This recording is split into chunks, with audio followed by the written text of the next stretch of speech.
سلام دوستان عزیز گل من،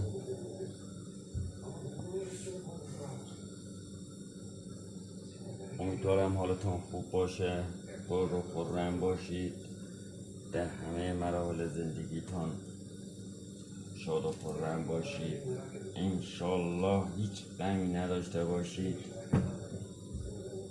فکر پولم زیاد نباشید، اینا همشون زود گذرن، یک روز هست یک روز نیست، بالاخره میگذره. ولی تنها چیزی که مهمه زندگی کردنه. همیشه سعی کنید زندگی کنید، زندگی خیلی مهمه، زندگی خیلی خیلی مهمه، مخصوصا زندگی کردن. امیدوارم تو